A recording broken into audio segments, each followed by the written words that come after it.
전문가도 아닌데 이게 전문가 발제에 맡아서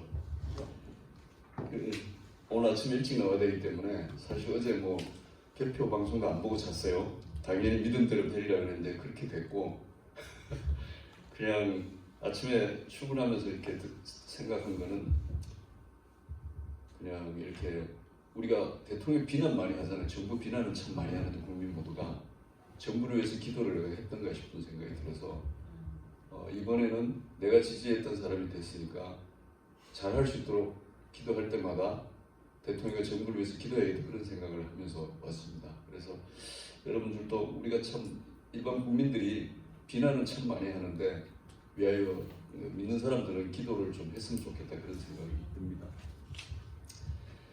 그 전문가 발제라기보다는 그냥 우리가 교회 신앙생활을 하면서 가끔 누가 기도를 하거나 설교를 하거나 대화할 때 어떤 단어가 귀에 딱 거슬리면은 그 기도 내용보다 그 단어가 계속 이렇게 잔영이 남아 있어서 불편할 때가 좀 있어요. 그래서 이 말의 유래가 어떻고 어떤 말이 옳은지를 그때 오래전에 읽은 책을 다시 찾아서 뒤적여 봤거든요. 그래서 몇 가지만 시간 관계상 추렸습니다. 같이 한번 보시죠. 뭐.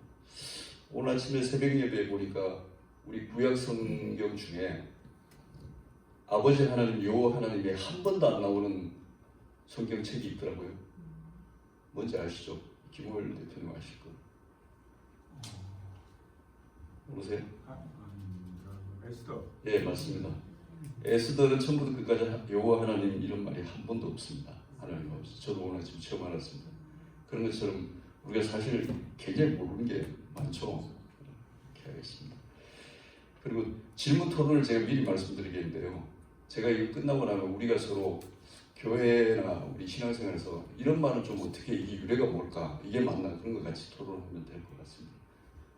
이게 페이스북에 있었던 걸 제가 캡처했어요. 위에는 잘라달라고 하는데 아침에 우리 포럼 팀장이 갑자기 잘라주셨는데 이 친구가 그 직장생활을 같이 하고 1년 후배인데 저 안양의 큰 교회 열심히 다니고 성가들도 찬양도 잘하고 그런 친구인데 어머님 돌아가시고 페이스북에 저렇게 올려놓은 거예요. 그래서 이걸 이야기를 해줘야 되나 말아야 되나 이게 굉장히 갈등이 되다가 주위에 친한 사람 누군가는 이야기를 해줬겠지 그랬는데 3일 동안 저걸 계속 저렇게 띄워놓더니 어제 드디어 바뀌었더라고. 제대로 쓰고 불소자에다가 하늘천자를 쓰고 어머님께서 돌아가셨습니다 이렇게 페이스북에 써놔서 그나마 다행이다. 그래서 한자를 배우지 않는 세대들이 까딱하면 실수할 수 있는 게 우리가 누구 돌아가시면 소천 하나님 부르셨다 이런 뜻인데 그 소자가 부를 소자거든요. 저건 장소 소자고 모르면 차라리 한글로 쓰는 게 좋습니다. 저게 페이스북이 전 세계인이 보는 건데 그렇게 하면 본인의 어떤 여태까지 그런 게 모든 것들이 그 단어 하나 때문에 좀 약간 그렇게 되는 경우가 있어서 그래서 말을 어떻게 써야 된다 이제 이런 거를 제가 드리고 다음 슬라이드. 제가 오늘 제목이 올바른 신앙 용어 사용법인데 그 성경 말씀은 창세기 11.9절이에요. 같이 한번 읽을까요? 그러므로 이름을 바벨이라 하니 이는 여호와께서 거기서 온 땅의 어부를 혼잡하게 하셨습니다. 여호와께서 거기서 그들을 온 지면에 흩으셨더라. 창세기 11장 9절 말씀. 아멘. 이게 언어라는 게 그렇죠. 인간이 지극히 교만했을 때 바벨탑을 교만을 억제하기 위해서 한 게 언어를 다르게 흩으신 거잖아요. 우리가 지금도 많은 커뮤니케이션이 어려운 게 언어죠, 나라별로. 그래서 교회 신앙생활에도 우리가 교회에서 어떤 예배를 드릴 때 단어를 어떻게 쓰느냐에 따라서 많이 이게 혼란스러워질 수도 있고 그래서 한번 볼까 싶어서 했습니다. 다음 슬라이드 한번 보실까요? 우리가 이렇게 주여 이런 말 기도할 때 말이죠. 주여 삼창하고 주님 이렇게 부르거든요. 근데 사실은 정확한 용어는 주여 대신에 주님이 맞습니다. 이게 왜 그러냐면은 여자가 어떤 이렇게 부르는 그런 건데 이런 겁니다. 예를 들어 할아버지시여 선생님이시여 이러면 좀 이상하게 들리죠. 예. 그냥 끝에 할아버지 선생님 이게 맞는 겁니다. 그래 그런 뜻으로 주님이 맞는 겁니다. 그래서 우리가 물론 간절하게 주여 외칠 수도 틀린 건 아니에요. 그런데 정확한 표현은 주님, 기도할 때 주님 이게 맞는 겁니다. 주여보다는 그런 의미가 되고, 두 번째가 하나님 아버지인데 하나님이 시여 대신 하나님 아버지가 올바른 표현입니다. 이게 왜 그러냐면 가까이 계실 때 친근감, 하나님은 항상 우리 옆에 계시고 우리와 함께 계시기 때문에 친근감 들게는 하나님 아버지지 하나님 아버지시여 이건 아닌 거라고 이렇게 이야기를 합니다. 그래서 하나님 아버지 하나님 이게 더 정확한 표현, 여자 붙이는 거다 이렇게 하시고, 우리가 또 많이 쓰는 표현 중에 당신이라는 표현이 있어요. 뭐 당신께서 뭐 이렇게 뭐 아버지 당신께서 아시오니 뭐 이런 당신인데, 당신이라는 단어는 우리나라에서 그 인칭으로 봤을 때 인칭, 상칭이 다 공유되는 그런 단어예요. 당신은. 그래서 이인칭, 당신을 이인칭으로 쓸 때 당신 그러면 존댓말은 맞아요. 그런데 아주 높임말이 아니에요. 적당히 높임말이에요. 하게 이 정도 높임밖에 안 돼요. 그래서 3인칭으로 쓴다 그래도 3인칭 당신은 당신이라고 부를 때는 이 자리에 없을 때 3인칭으로 쓸 때 당신이라는 표현이에요. 그 대상자 그 자리에 없을 때. 근데 아버지랑 우리는 항상 같이 있잖아요. 그래서 당신이라고 이런 표현은 사실은 안 쓰는 게 좋다. 이게 제 말이 아니고 성경학자들이 써놓은 책, 국어학자들이 써놓은 책에서 제가 발췌한 거니까 그렇게 보시고, 이런 표현이 안 맞는 거죠. 하나님 아버지 당신께서 세우신 이 교회를 이럴 때 당신이라는 말은 안 쓰는 게 좋다. 이런 표현은 그렇게 보시면 됩니다. 당신이 2인칭, 3인칭도 되고 2인칭 쓸 때는 높임말이 아니고 3인칭으로 당신 쓸 때는 이 자리에 없을 때 쓰는 거예요. 근데 하나님 아버지는 항상 우리랑 같이 계시기 때문에 당신이라는 표현은 좀 그렇다. 이렇게 보시면 될 것 같습니다. 다음 슬라이드. 우리가 이게 성경 중국으로 갔다가 다시 한자에서 우리나라 말로 번역되는 과정에서 우리가 그걸 정확히 이해를 못하는데, 축복이라는 말을 사실은 축은 빈다는 뜻이에요. 한자로. 복은 복복자예요. 복을 빈다 이런 뜻이 갖고 있어요. 축복이.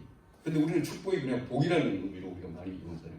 축복과 복의 차이가 그런 거죠. 복은 복이고 축복은 복을 빈다 이런 뜻인데, 여기 뭐 하나님 우리 교회를 축복하여 주시옵소서 말 잘못하면 하나님은 복의 근원이시도 복을 비는 분이 아니에요.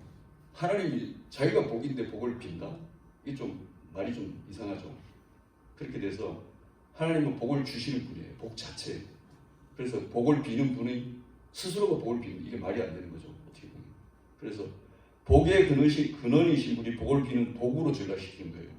그렇게 되는 거거든요. 큰 잘못입니다. 사실은. 복은 하나님이 사람에게 직접 주시는 것이고, 축복은 목사님이나 제3자가 누구를 위해서 복을 빌어주는 게 축복이에요. 다른 차이를 아시겠죠? 같은 것 같지만 다른 겁니다. 그래서 이런 것도 약간은 조금 신경 쓰시는 게 좋을 것 같다. 특히 대표 기도할 때 이게 참 많이 신경 써요. 그렇기 때문에. 다음 슬라이드 보실까요? 자, 감사. 일반적으로 가장 많이 쓰는 단어인데, 제가 세 가지 말할게요. 감사합니다. 감사드립니다. 감사를 드립니다. 세 가지 중에 어떻게 맞는 표현이에요? 우리가 다 쓰는 말이에요. 기도할 때도 막 써요. 두 번째. 네. 네. 원래 표현은 감사합니다가 맞습니다. 감사합니다로 충분합니다. 그런데 언어도 사회성이 있고 발전하고 자꾸 존칭이 인플레이션이 되다 보니까 계속 높여주면 좋은 것처럼, 자기를 낮추는 것처럼 감사합니다. 그래서 감사드립니다로 바뀐 거예요.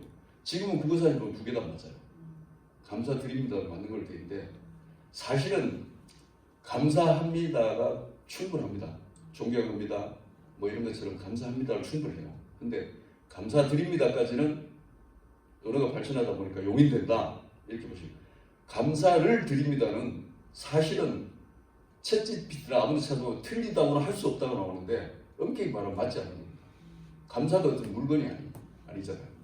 뭐뭐를 목적격이 이래 되니까 감사를 드립니다는 귀에 거슬립니다. 근데 목사님과 전도사님 기도할 때 감사를 드립니다. 이거 많이 쓰시거든요, 진짜. 근데 오늘 이거 같이 고민하신 분들은 감사드립니다 선에서 맞춰주셨으면 좋겠다. 그런 생각을 합니다. 그래서 앞으로 이 이야기 듣고 나면 기도할 때 감사를 드립니다. 그게 계속 거슬리거든요.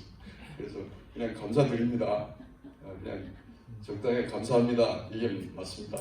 그리고 또 사랑 표현도 이게 사랑하시는 하나님 뭐 이런 표현 참 많이 하시는데 이것도 경어의 인프레예요. 사랑하시는 그냥 사랑하늘이 맞는 겁니다. 사랑하는 하나님, 사랑하는 아버지 하나님 이게 맞는 거고 사랑하시는 이게 왜 그러냐면 내가 하는 행위를 내 스스로 높일 수가 없어요. 오늘 국어에서 그런 취지가 되거든요. 내가 하나님을 사랑하는데 그 내 사랑하는 나 자체를 말하는 내 자체를 높이는 거죠. 사랑하시는 뭐 이렇게 되는 거니까 그냥 사랑하는 하나님 이렇게 정도가 좋다. 그래서 우리가 그 언어 인프레가 와서 일반화된 게 대표적인 게 사장님, 교장 선생님 뭐 이런 거잖아요. 교장님. 장자가 이미 대표라는 뜻이라는 건 여러분 아시죠? 교장, 사장 이걸로 이미 조칭이에요.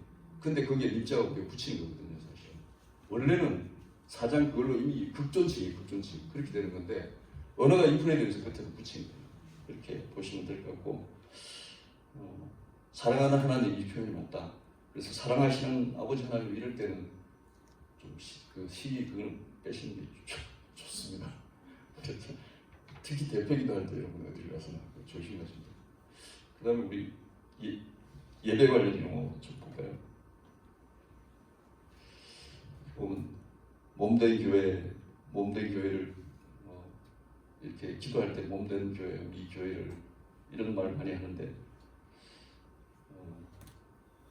주님의 몸인 교회 이런 표현이 맞답니다. 이게 왜 그러냐면 저게 성경 구절이 예수님은 머리요 교회는 그 몸이니 교회는 그 몸의 각 지체입니다. 이걸 보면은 몸된 교회라는 표현은 아니다.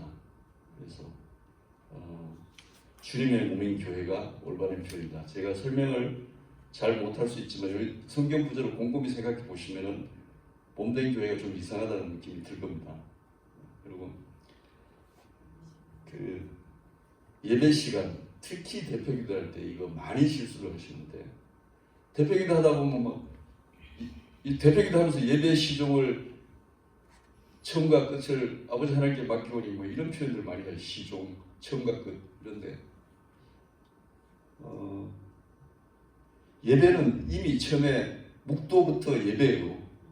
그때부터 신데 그러면은 중간에 대표기도가 한 서너 번째, 네 번째 정도잖아요.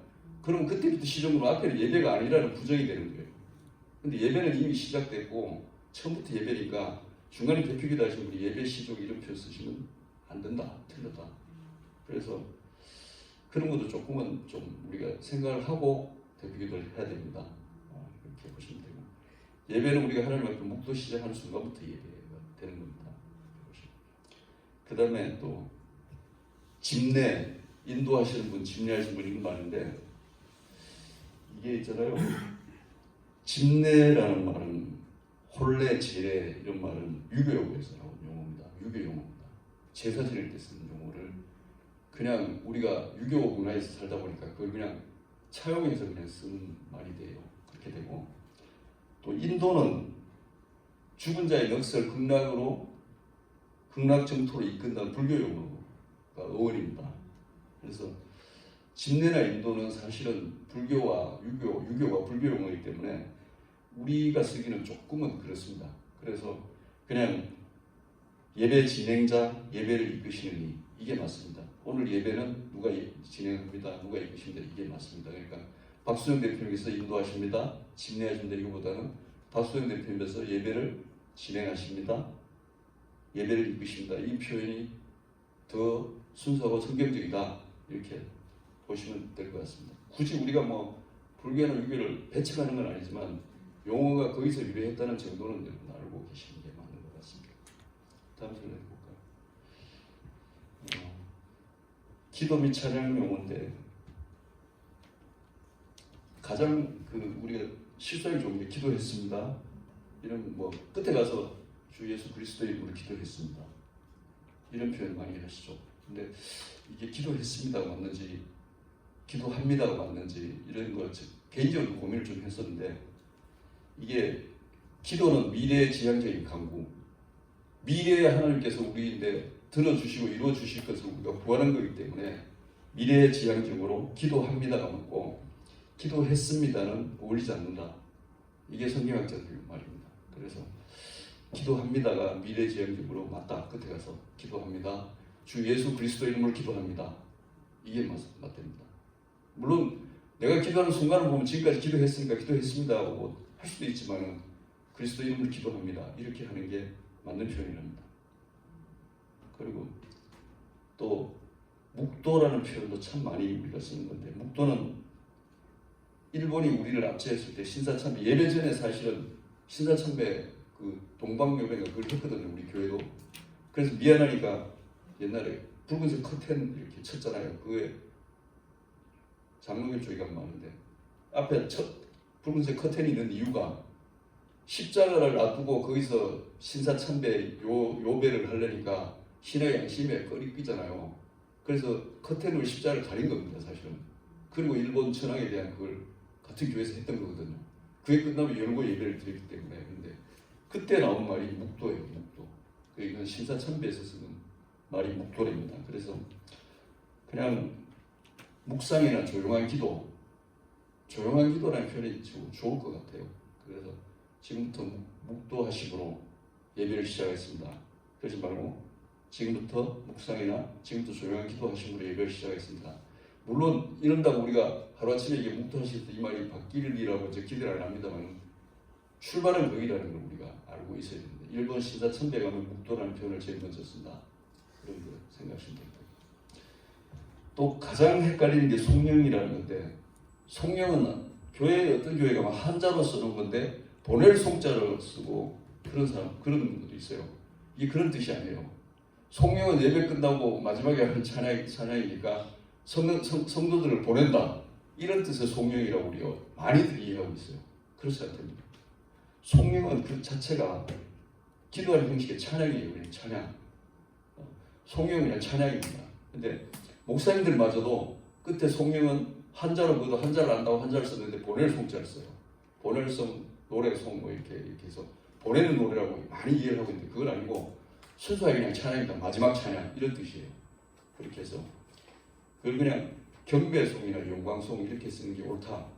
근데 송영이라는 거는 교회 그 주보에 보면 대부분 다 있는데 그 송영을 제대로 뜻을 알고 쓰는 분이 별로 없대요. 근데 원래 뜻은 마지막 찬양이라는 뜻이에요. 성도를 보내는데 부르는 노래 이런 뜻은 아닙니다. 한자로 써도. 그러니까 그렇게 쓰시면 안 된다. 설교는 그냥 우리가 가장 일반적으로 많이 쓰는 거죠. 사실은 많이 쓰고 또 누구나 다 뭐 그냥 그대로 계속 쓸 것 같은데, 요새 이게 세상적으로 보면 뭐 잔소리하면 또 설교 시작했군, 또 설교하네, 이런데 자꾸 이게 그 절이 돼서 쓰다 보니까 설교라는 용어 자체가 굉장히 이게 중요한 말이고 그런 말인데, 그래서 말씀 선포하시겠습니다. 저는 이게 좋은 표현인 것 같아요. 목사님 나오셔서 말씀 선포하시겠습니다. 이게 좋은 것 같다. 그렇게 저는 생각을 합니다. 그래서 틀렸다는 건 아닌데 이게 언어가 변하다 보니까 뜻이 자꾸 왜곡되고 변질되다 보니까 젊은 친구들은 목사님 설교하시겠으면 본능적으로 느낀 게 잔소리 한다는 겁니다. 이렇게 될 수도 있어서 목사님 나오셔서 말씀을 선포하시겠습니다. 이게 어울리는 표현 같습니다. 저 스스로도 아직 못 지키지만은 그게 옳은 것 같고. 다음 이거 한번 볼까요? 찬양대 성가대 어떤 게 맞습니까? 차이가 뭡니까? 혼용해서 써요 지금 모든 교회들이. 그래서 이게 차이가 뭐냐면은 성가대는 악기 없이 목소리만 찬양하는 것을 성가대라고 했고, 과거에는 우리 악기 없었잖아요. 관이랑 뭐 현악기 이런 거 없고 그냥 목소리만 주로 찬양을 했는데, 그때는 성가대라는 표현이 어울렸고, 그 다음에 모든 악기를 다 합해서 관이나 현악기 뭐 이렇게 해서 피아노하고 전자기하고 이런 거는 찬양이 맞다. 이렇게 분리하고 구분을 하더라고요. 그래서 지금은 모든 데서 다 대부분 악기였기 때문에 찬양대라고 부르는 게 맞다. 저희 교회도 우리 교회도 찬양대라고 해요. 성가대 표현을 안 써요. 그게 나는 왜 담임 목사님께서 성가대 표현보다 찬양대가 맞다고 그렇게 말씀하시는지 몰랐는데 이런 이유 때문에 그래서 찬양대가 맞고 또 시편의 주제가 하나님을 찬양임을 고려할 때 찬양대가 더 적합하다. 시편에 보면 찬양하다 이런 게 성가 이런 말은 잘 없습니다. 그래서 찬양대가 맞다 이렇게 그래서 앞으로 교회에서 찬양할 때 찬양대라고 부르는 게 옳을 것 같습니다. 제가 제일 지방에 회장을 하면서 가장 헷갈렸던 지방에 일어나면서 헷갈렸던 게 그 직분에 대한 부르는 거 이런 거 우리 이동희 대표님 잘 아시는데 제가 현직 회장이잖아요. 제가 물러나면 내년은 제가 뭐라고 부릅니까 사람들 회장에서 물러나면 직전 회장이라고 부르죠. 그럼 그 다음 해가 되면 지금 뭐라고 부릅니까? 증경 회장이라고. 증경이라는 말은 굉장히 어려운 단어인데 국어사전에도 없어요. 근데 이게 한자에서 뭐 어떻게 있어 이렇게 유래가 된 것 같은데 전통적으로 교회에서 써오던 말이에요. 증경은 회장 물러나고 그 다음에 직전 회장 끝나고 그 다음부터 모든 회장은 그러니까 증경 회장이 굉장히 많은 거죠. 회장을 했던 사람이 3년 지나면 다 증경 회장이에요. 직전 회장은 딱 한 사람, 현 회장도 한 사람 이렇게 되는 거죠. 이해되시죠? 그래서 증경 회장 부르면 아 저 사람이 한 3년 전이나 그 전에 회장을 했구나 이렇게 이해하시면 되는 것 같습니다. 그래서 이게 제가 이 워드를 한자로 다룰 줄 몰라서 한자를 썼으면 훨씬 더 쉬울 것 같은데 그 뭐 특별히 이게 많이 쓰는 건 아니고 지방에 일을 하거나 이럴 때 보통 이제 쓰는 용어라서 중요하지는 않을 것 같습니다. 그 다음에 예배하다, 예배드리다 이거 어떻게 써야 될까요?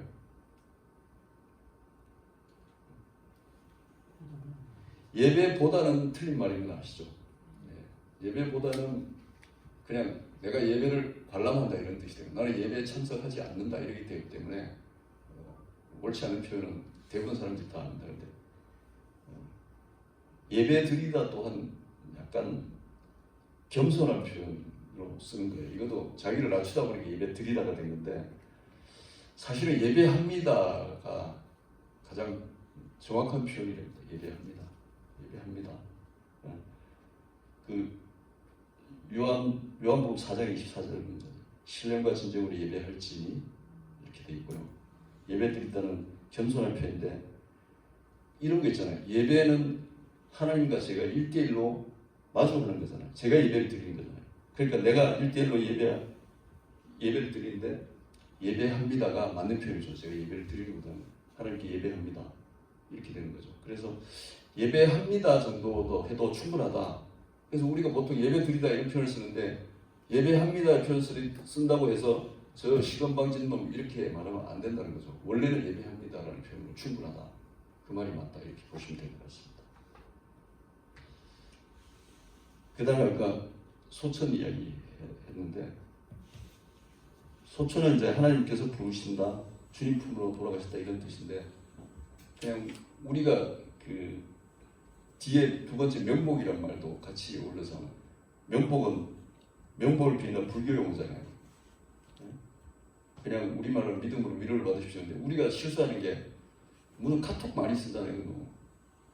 우리 교회 누가 돌아가셨다는데 명복을 빌며 하나님의 위로를 못 전합니다. 명복이라는 표현은 불교 용어는 다 아시죠. 그래서 그런 표현은 어울리지 않습니다. 사실. 그래서 쓰시면 안 돼요. 그런 표현은. 그래서 하나님의 크신 위로가 유가족 모두에 있기를 원합니다. 기도합니다. 이 정도가 맞습니다. 그래서 소천은 불소자 쓰니까 소천 하셨다 표현을 맞고 명복의 표현은 사용하시면 안 되고 그렇게 하시면 알겠죠. 성도, 거룩한 성도 이 표현. 우리 담임 목사님 항상 설교하시는 목사, 장로, 안수 집사, 집사, 권사 이런 것보다 더 앞서는 게 성도예요. 통틀어서 거룩한 성도. 그리스도를 주로 고백하고 나를 하나님 아버지께서 예수 그리스도의 피 흘림으로 나를 구원하셨다. 이때 그걸 인정하는 모든 사람이 성도다. 가장 큰 법이고 그래서 사실은 굉장히 엄숙한 말이고 중요한 말인데 그냥 우리는 예우를 해야 되니까 나오자마자 출신자인데 성도 이제 이런 우리 성도 그러니까 집사 되기 전에 성도 이런 게 아니잖아요. 우리가 정말 착각하면 안 되는 게 교회에서 아무 직분도 없는 사람이 성도냐? 아니죠. 성도는 믿는 모든 사람, 목사, 장로를 다 포함한 게 다 성도예요. 그 생각 항상 잊어버리시면 안 되고 초신자는 그냥 처음에 뭐 교인이나 기독교인 이렇게 표현하는 게 맞고 성도라는 표현을 좀 더 무게를 두는 게 맞다. 저 개인적으로 그렇게 생각합니다. 성도라는 표현이 굉장히 좋은 말이고 중요한 말이고 무거운 말이다. 이렇게 생각하시면 남는 습니다 사모님 이 표현은 뭐 우리가 대부분 다 이해하시는 것 같고 자기 부인을 스스로 사모님이라 그러면 멍청한 놈은 없을 거니까 뭐. 별로 아니죠. 그래서 우리가 예를 들어 뭐 사모도 사실은 스승의 부인이 사모잖아요. 맞죠? 네, 그렇게 되는 건데 요즘 목사님 부인도 사모님이라고 부르니까 일반적으로 뭐 장군의 부인도 사모님이고 뭐 사장의 부인도 사모님이고 다 사모님인데 스스로 우리 사모님 이런 표현만 안 쓰면 되는 거죠. 우리 사모 이런 표현만 안 쓰면 되는 거니까 그런 별 문제가 없을 것 같습니다. 다 한 것 같은데? 다 했나요? 네, 다 한 것 같습니다. 시간은 딱 넘었네요. 오늘 이 정도 하면 될 것 같고 그냥 질문 질의 답변 시간을 아까 제가 말씀드렸지만 같이 한번 테이블에서 교회에서 이런 용어 쓰는 거 이건 좀 이상하다 이거 뭐가 맞다 이렇게 서로 해보시면 될 것 같습니다. 네, 질문 없으시면 질문은 없고 바로 잡아드릴 거 있어요. 예, 뭡니까? 이따가 할게요. 아 그래요. 그래. 뭘 또 잘못한 거 이것을 마치겠습니다.